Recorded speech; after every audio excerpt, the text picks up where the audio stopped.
બધાને સીતારામ ડાયરાને માતાજી બધાને હાજર નરવા રાખે. કેમ છો બધા? મજામાં ને? અમે પણ જો મજામાં છે, તમે પણ મજામાં હશો એવી આશા સાથે આજનો વ્લોગ અહીં ચાલુ કરીએ. તો સ્વાગત છે તમારું નવા એક વ્લોગમાં. સવારના 7:30 પોણા 8 જેવું થાય છે ને આપણે જો વાડીએ બસ પૂગી ગયા છીએ. વાડીએ આ 2 જણાના તલ વાવવા જવાના હતા. દાલ અટાણામાં બંધ રાખ્યા. શું કરવાનું? કારણ કે આપણે તલમાં આ ચોથું પાણ ચાલુ કરવાનું હતું. એટલે કીધું બપોર સુધી બંધ રાખીને બપોર પછી વાવવા જવાનું થાય. એવું છે બધું.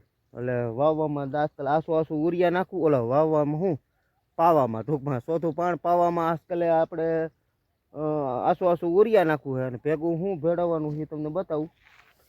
શું ભાઈ ભેળવવાનું છે? સાઈનજી ખાતર. રામ રામ ને સીતારામ બધાને. આ સાઈનજી ખાતર છે. સાઈનજી આમાં શું આવે? યુમિક ને એવું આવે આમાં. યુમિક ને એવું મૂળના વિકાસનું આવે. ખાસ આપણે લસણમાં નાખ્યું કા? હા, લસણમાં નાખ્યું હતું. લસણમાં નાખ્યું બહુ સારું કામ કર્યું હતું. લસણમાં માંડવીમાં બે મને. હા, માંડવીમાં નાખ્યું હતું, લસણમાં નાખ્યું હતું. એટલે આ પેકિંગ આવે, ડબલ પેકિંગ આવે. જાની અંદર આવું ટૂંકમાં પેકિંગ આવે. એટલે આ વીઘે કિલો નાખવાનું હોય ને? કિલો હોય. વીઘે 1 કિલો નાખવાનું હોય. એટલે આને ઓમ ભેળવવું નથી ટૂંકમાં. આમાં હે ને જેમ આપણે વાવણીયામાં ભરીને કા એ રીતે સીધું જ ભેળવે જાહું. એ બધા પૂગી ગયા હે વાડીએ. સીતારામ ને જય શ્રી કૃષ્ણ બધાને. વાડીએ પૂગી ગયા. નીંદવાનું કોઈ જી કામ હોય કરીશું. જી કામ હોય એટલે તો એમાં બીજું તો શું કામ હોય? નીંદવાનું ને એવું છે. આ નીંદવાનું તમે પાઈ દીધું નથી? ક્યાં? મેં થોડુંક પાયું. કેતને પાયું કઈ? જો બાય દાતડી લઈને અટાણમાં મીંડા નીંદવા કાબા. સીતારામ ને જય શ્રી કૃષ્ણ બધાને. ત્યાં નીંદવું જો હે ને ખડ થયું છે. ખડ તો છે. હવે આપણે ખડ નીંદવામાં ક્યાં જાજુ છે? હવે જો નીંદવામાં તો એટલું શાકભાજી એ કાલે નીંદી નાખ્યું બે ભાઈથી. હા, એ જેટલું લેવાય એમ એટલું ફરતું લ્યો. કારણ કે ભીનું છે અટાણમાં થાવ ગારો હોય. આપણે શાકભાજી છે ને કોબી ને એવું બધું મસ્ત થઈ ગયું. જો તમે કોબી થઈ ગઈ ફર્સ્ટ ક્લાસ. એટલે આમાં બધે આમાં નીંદાય એવું તો નથી, ગારો છે. એટલે જેટલો હુકલ જમીન છે એમાં લ્યો. બીજું શું હોય? હા, બસ સૈણા વેઠા ને એમાં લઈ લો બા. એટલે એમાં મોટું હોય ને એટલે એ પછી આમથી લસણ વીણવા આપણે દાંતી તો આંકવી જો હે. પણ આજ કામ એ કરવાનું હતું અને ચાલુ કરવું પડ્યું આ કા. કારણ કે એમાં એવું છે આપણે છે ને તલ આ પાવા પડે એમાં તો આમ લાંઘો મારે છે. અને બીજા નંબરમાં આ ઘઉં હજી કાઢવાને આપણે છે ને ઓલા ઘઉં તો કાલે નીકળી ગયા. આ ઘઉં સૌને સેલે વાવેલા છે ને ઘરના ખેતરમાં. એ કાઢવામાં હજી 5-7 દી વહી જાય એમ છે. એટલે એની પહેલાં આ પાઈ દઈ તો અહીંયા ધોરીઓ પાછું આ બધું ભીનું થાય. એટલે એના માટે છે ને અત્યારે પાઈ દઈ ને તો 4-5 દી કેળે કટર રાખવું હોય તો ભીનું ન નડે એમ. એટલા માટે ટૂંકમાં કીધું પાઈ દે. અને જરૂરી છે જોકે પાવાની. કારણ કે કાલે આપણે આટો મારતા હતા ને અને તલ તો જો આમ માંડ્યા બધા લીલકાવા સેટેથી. હવે પછી નજીકથી નહીં બતાવાય તો તમે વિડીયોને લાઈક આપીને તમામ ગ્રુપમાં શેર કરજો. હાલો એટલું કામ કરજો. પછી હું આગળ તમને તલે બતાવી અને ખાતર કઈ રીતે ભેળવું છે એ હોતી બતાવી. એટલે આપણે ધોરિયો ભીનો ન હોય ને તો કટર સરખું હાલી જાય. એટલે એને હિસાબે ટૂંકમાં પાવાના. એટલે 3-4 દી કેળે કદાચ આ કાઢવાનું થાય. એટલે આમે એમ પાકી જ ગયા હે. ક્યાંક છે હેઠે હરીએ લીલું, બાકી બધું પાકી જ ગયું છે. જો એકદમ પાકી ગયું. પણ છે ને વૈસે ક્યાંક જાવી ડુંડી લીલી હોય. એટલે એની હિસાબે ટૂંકમાં છે ને આપણે આને 2-4 દી જવા દેવા. અને આ છે 496 ટુકડા. એટલે આ ખરે ઓછા. અને વામન ઓલા આપણે જે કાલ કાઢ્યા વાવવા રાખી એ ખેતરમાં હતા વામન ટુકડી, એ થોડાક ખરે વધારે. એટલે એને સેજ લીલી ખરી હોય ત્યાં કાપવું પડે. પણ તોય છતાંય એને થઈ ગયા હતા, કાયદેસર પાકી જ ગયા હતા. એટલે એવું છે બધું. એટલે આમાં છે ક્યાંક લીલું, જે શેઠે હરીએ અહીંયા ક્યાંક લીલું હોય. પછી આપણે પસાટના ભાગમાં ક્યાંક લીલું હોય ટૂંકમાં. બાકી ઓમ તો બધું પાકી જ ગયું છે હાઈ ક્લાસ. એટલે આમાં જો ઢરવામાં તો પ્રશ્ન મોટો હતો. આમ સૌથી વધારે આ ખેતરમાં ઢર્યા હતા. કારણ કે આપણે પાણ કોહરું નીકળી ગયું અને પવન ઉપડ્યો હતો જોરદાર. એટલે એમ ઢર્યા હતા. એટલે એવું છે બધું. હાલો મંડી હવે છે ને ખાતર વાવણી આમાં ભરીને ડાયરેક્ટ તપેલી હુંએ અને પછી માથે ઓલું વેરીને હાથ હુંએ અંદર સીધું ભેળવે જાય. એટલે ખોટું ઓગરે નહીં. નકર આ છે ને સીધું ઓગળી જાય છે. ઉરિયા ભેગું પડે ને એમ થાય છે. જા આ રીતે વાવણીઓ ભરીને એટલે છે ને સીધું આપણે ભેળવવું નથી. આ રીતે વાવણીઓ માથે નાખીએ જાય એટલે હાવ જો આવે આવું ઝીણું સેવ જેવું આ રીતનું આવે.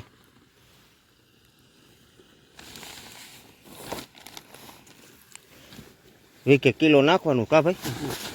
બસ આ રીતે હરખું ફેરવીને હાથ મારી દઈને એટલે થઈ જાય રેડી. આ રીતે પછી સીધું ડાયરેક્ટ નાખી દેવાનું કા. નાખ થોડુંક.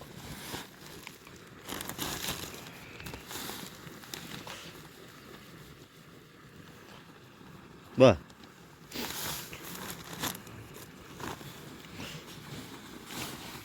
અને યુરિયા આપણે છે ને એક થેલી જ નાખવાનું છે. કેટલા આ 3.5 પોણા 4 વીઘાના તલ છે એટલામાં. અને એક થેલી આપણે ઉપર નાખવાનું. ટોટલ 2 થેલી. ઓળખારે 3 થેલી નાખ્યું હતું અને આજુ ખાલે 2 થેલી નાખવું. જો મોટરે આપણે વાડીની થઈ ગઈ વેતી કમ્પ્લીટ. હાલો કાંઈ હવે નાખવા માંડવું તો હે.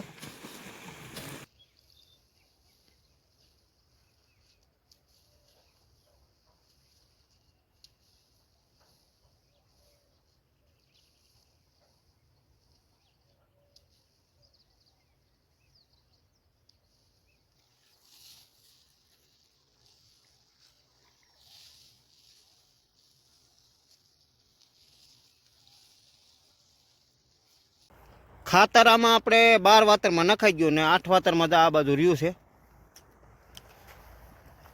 આપણે આ 12 વાતરમાં નખાઈ ગયું અને 4 નાકા પી ગયા. પછી પાણી ચાલુ છે અને ભાઈ તો વહી ગયો આગળીએ કારણ કે એને જવું પડે એમ હતું જેતપુર. આપણે ઘઉં કાલે મોકલ્યા ને એ વેસવા એટલે આજ ભાઈ ગયો છે.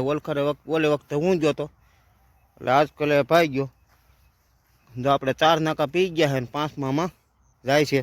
અને તલ હવે તમને નજીકથી થોડાક બતાવું તો આ રીતના તલ છે. 10 12 પાંદડે થઈ ગયા છે કમ્પ્લીટ. જો એક ગ્લાસ કાંઈ ઘટે નહીં. જુઓ તમે એકદમ સોલિડ. અને હવે કોઈ વસ્તુનો વાંધો નથી. હતો શરૂઆતમાં પ્રોબ્લેમ જે હતો એ મેં કીધું એમ મશીનો અને ગરાણો એ પ્રોબ્લેમ હતો. બાકી અત્યારે કોઈ વસ્તુનો વાંધો નથી. અને હવે આમાં આપણે છે ને ખાતર અને પાણી નાખવાનું. કેટલું વીકે 10 કિલો યુરિયા અને ભેગું કાંઈક આવું ગમે આપણે ભેળવીને કાં કોસાવેટ છે કાં ગમે કંઈક નવી હ્યુમિક છે ગમે એ વસ્તુ ભેળવી દેવાની વીકે કિલો. બરાબર. આ વસ્તુ પાણે નાખી રાખવાની છે. એટલે માપે ટૂંકમાં બહુ નહીં.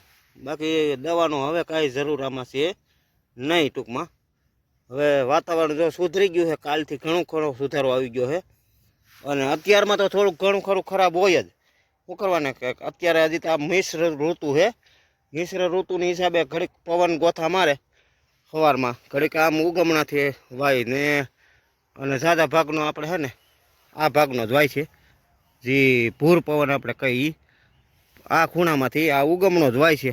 આ અગ્નિ ખૂણાનો તો ઓછો આવે એટલે આ બાજુનો જાદો ભાગો પવન આવે છે. અને બપોર પછી ધીમે ધીમે આમથી હોય ને. અત્યારે તો આજ અટાણમાં છે ને થોડોક આમ આથમણાનો છે. એટલે વાતાવરણ હવે 2-4 દીમાં છે ને બધું સુધારો આવી જશે. કારણ કે બધા આગાહીકારો એમ કહે જ છે કે 2-4 દીમાં બધો સુધારો આવી જશે. પછી ઉનાળુ ફૂંક વળી ગઈ ઉનાળુ પવનની. પછી આ મોલમાં કોઈ જાતનો રોગ આવતો નથી. અને એકવાર આપણા તલ ઉપડી ગયા એટલે પછી એને છે ને શેની જરૂર જ નથી પડતી. પાણીની અને ખાતરની આસી જરૂર પીડ્યા રાખે. એટલે શરૂઆતમાં જ 2 વાર વધુ ખાતર નાખવાનું પાણે.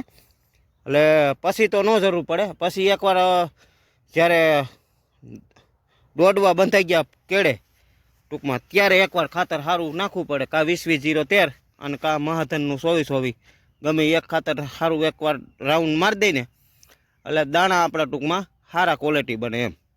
બાકી અત્યારે હવે છે ને આ બીજો રાઉન્ડ આપણે આ તલમાં યુરિયાનો થઈ ગયો છે.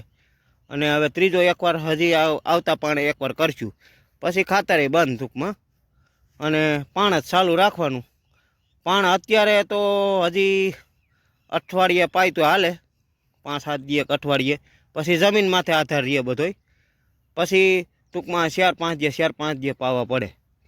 જેમ તલ આપણા મોટા થઈ ગયા અત્યારે માનો કે આપણે પારા પ્રમાણે છે આમ પારા ઢક કાયદેસર થયા છે કારણ કે 8 પોટ મીંડા લીલકાવા આમ 8 પોટ લીલકા એટલે પારા પ્રમાણે આવ્યા છે પારા ઢક હજી ન કહેવાય કારણ કે પારા ઢક એટલે જે આ પારાની અણી રહી ને એ ન દેખાવી જોઈએ એટલે પારા ઢક થઈ ગયા એટલે હજી પારા પ્રમાણે આવ્યા છે એટલે પછી ટૂંકમાં હજી એટલી ઊંચાઈ આવી જાય 1-1.5 ફૂટની પછી પણ વધુ પડતું ચાલુ રાખવાનું અને ગરમી તડકો હોય એટલે 4-5 દિવસ પાણી આમાં ચાલુ જ રાખવું પડે બાકી તો જો મસ્ત ચાલુ છે ને હવે જો અકડીએ ચા પાણીનો ટાઈમ થતો આવે છે હલો જાય હવે આપણે અકડીએ વાળીએ પછી ચા પાણી બનાવીએ આ નાખું વારીને અને આ નાકામાં મૂકીને આ પછી લાંબુ 10-12 મિનિટ જાય તો ઉપાધિ નહીં.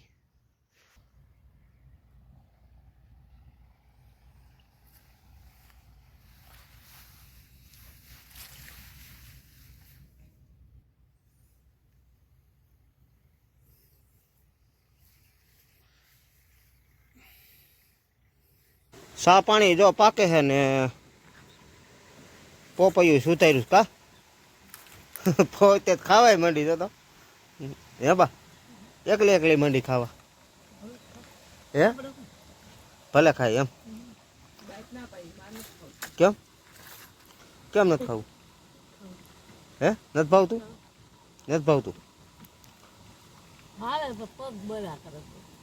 પગ બરે પોપૈયું ખાવા પગ બરે એવું થોડુંક હોય હા એમ થાય જો સાય પાણી પાકે મસ્ત સા પાણી પાકી ગયો કાબા ઘડીક રહેવા દો પ્રવીણભાઈ આવે છે આગળ આવે એટલે વારા હકેલે હે સીણા જે હતા ને એમાં આગળ આવી છે માપે રાખો ઘડીક ટકો એટલે હે ને આગળ પ્રવીણભાઈ આવી જાય હાલો તમારે બધાને ચા પાણી પીવો હોય તો અને પપૈયાનો નાસ્તો કરવો હોય કા જો ચા પાણી પાકી ગયો ને બધા ચા પાણી પીવા બેસી ગયા છે પ્રવીણભાઈ પણ જો હું દોરી હકલતા ભાઈ નીકળી ગયા હવે દોરી હકલ લીધી દોરી મૂકી દીધી ને એટલે આપણે છે અહીંયા બાંધી છે ને એવી જ દોરી છે કા હા ઝટકાની અંદર તાર આવે એટલે વારો નહીં ટૂંકમાં દોરી અને અંદર ઝીણો એવો તાર આવે એ હકેલતા હતા ભાઈ સૈણા હતા ને એમાં ભૂંડ ન આવે એની માટે ઝટકો મૂક્યો કા પોપૈયું તમારા ભાગનું પડ્યું ચાર શીર ખાઈ જાઓ ને મૂકશો નહીં અરે વાહ હું ઓલી વાડિયા ધાણા ઠેસર આવ્યું કે ન આવ્યું ઠે અમારે ભરતભાઈ ગયો તલી વાવવા એટલે તમને પછી કીધું મેં કીધું મારે નહીં મેળ આવે કારણ કે પછી સાવન હતું તલવા ને અહીંયા બરોબર પાણી થયું ના હાજે ફેરો તમે તાર કરી દેવું બીજું શું હોય અને પાછું હારવાર કેતન નહીં હોય પણ ઘઉં વેસવા જવાનું હતું ને એટલે એમ થયું એમ નકર તો એ પાણી વાળા તોય તલી વાવવા જવાની જ હતી ને હા ખાઈ લીધા હાલો 12:30 જેવું થઈ ગયું ને આપણે છે ને બપોરા કરવા બેસી ગયા લાઈટ તો વહી ગઈ હતી 10 વાગ્યાની કા પછી આજે ભાઈ ગયો છે જેતપુર ઘઉં વેચવા એટલે ભાત લેવા મારે જવું પડ્યું જો હું અહીંયા આવ્યો ને તો પાછી આવી ગઈ હતી તો આને વેચ્યું કરી દીધી મોટર અને પેલા નાકામ જાય છે ને હાલો તમે બધા બપોરા કરી લે બપોરા ચાલુ છે ને જો પાણી વારવાનું ભેગું ચાલુ છે આગળ 2 રોટલી ખાઈને હળી કાઢીને નાખું વારવા જવું તો કા આવું બધું છે ભાઈ મીંડ્યા બપોરા કરવા